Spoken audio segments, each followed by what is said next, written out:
Let me explain. No, there is too much. Let me sum up. Art 101 with Mr. Burgher.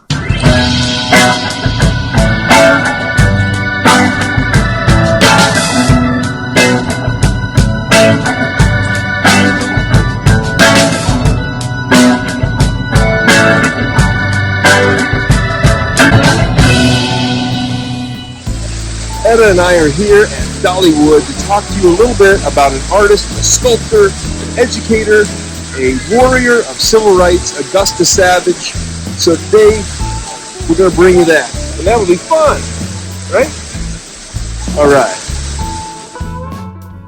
Although not as recognized as she should be, Augusta Savage was a leading sculptor of the Harlem Renaissance who was also an influential educator and activist. As a child, she was forbade from digging up the clay near her home near Green Cove Springs, Florida, where she would dig up the clay and build little models. Despite her father's beatings, she would continue to create these little creatures and eventually become recognized and help teach the younger children, even though she was still a child herself.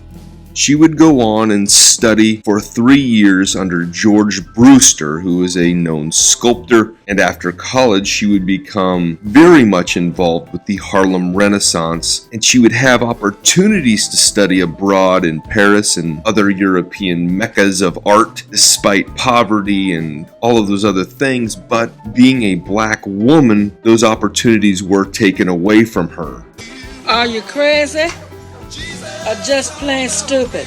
You see, she had won a scholarship to study in Europe, but was pulled out because of her ethnicity, and this systemic racism was prevalent in the early turn of the century, the 20s and 30s, and so forth. Now, what was the Harlem Renaissance? It was a literary and artistic movement of the 20s and 30s that showcased African American music, dance, art, fashion, literature, theater, and philosophies. This resulted in a mainstream recognition of the cultural developments that were coming from this Harlem, New York community. I'd like to get to know her a little better myself. Now, later on in life, she would have that opportunity to study in Paris. She had created a bust of her nephew, Ellis Ford, which helped secure a fellowship opportunity for her. Her work would be exhibited at the Grand Palais, and she would work in Paris for 3 years. Because of this particular work, Gammon, which again was created in the likeness of her nephew, and this very small plaster sculpture would be the pivotal point where she would really gain some really strong recognition for her artistry. Herman Adkins McNeil recognized that opportunities had passed over Augusta Savage, and he wanted to provide her with some opportunities to really grow as an artist. And he himself had worked with fellow Harlem Renaissance artist Henry O. Tanner and offered her the opportunity to study with him in his studio, and she had even credited him as being one of her influential educators and instructors in sculpture. In 1931, she would return to the United States, and again, this is during the time period of the Great Depression, so work was very, very difficult to secure. It was hard to sell the artworks, but training others and using education as a platform for her own financial security, she would begin to establish her own studio in 1932, where she would help up-and-coming artists from the community gain skill, and those artists would include big-time names like Jacob Lawrence and Norman Lewis. That's right. Augusta Savage would be the first black woman to be admitted into the National Association of Women Painters and Sculptors, and her artistry was beginning to really flourish. She would be commissioned to create a really good-sized sculpture in 1939 for the World's Fair in New York. She would create this 16-foot tall harp whose actual title was "Lift Every Voice and Sing." Despite being one of her absolute greatest works that she'd ever created, it was destroyed after the World's Fair was over. At the conclusion of the World's Fair, there was really nowhere that she could have moved it, and there was no practical way to pick it up and relocate it, so It was just left on the grounds and a big piece of equipment just came and bulldozed it over, basically. And like many of her works, it is lost or destroyed by time or negligence. What? Lift Every Voice and Sing was not the only casualty of that experience for creating that work for the World's Fair.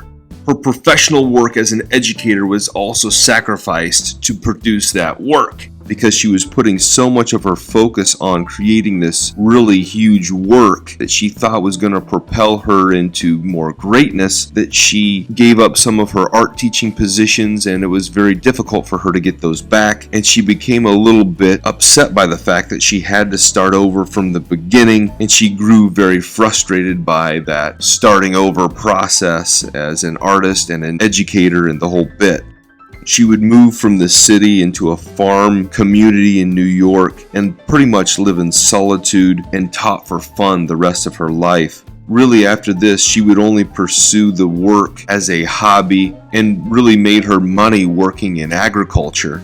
When she left the earth, she believed that her lasting monuments were not the artwork that she had created, but the people that she had taught that were going to carry on those traditions and those teachings to future generations. Although she loved her artwork, she believed that her influence was on teaching the young and not the artwork that she had produced. I struggle with this myself as a master educator and professional artist. I really want to create works that are going to last and have longevity beyond my time of walking around on the earth. But at the same time, I recognize that my influence as an educator can have a very deep impact on how people proceed with life and those sorts of things. And those lessons are no more deeply felt than I feel with my own children. Brooklyn and Brody have grown and are on their own, and I feel like I've given them some ideas and direction and influence as an artist and educator, but also my youngest, Hank, and Etta. And I hope that Etta, as a strong-willed female, will go forward with whatever endeavors she chooses to pursue, and she's able to pursue those things with the mindset, of course, from her mother, but also her educator, artist father, and she will be able to go forward with a certain perspective that will help open her eyes to the world in a slightly unique way. And I believe that that's what Augusta Savage did for so many kids, so many people living in the 20s and 30s and beyond. And it's quite a shame that her work is not more readily available for us to consume. But what a great example of a master educator, a master artist, putting herself out there for us to learn and grow from. Thanks for going on the ride with us as we talk about Augusta Savage. See you on the next one. Etta's driving.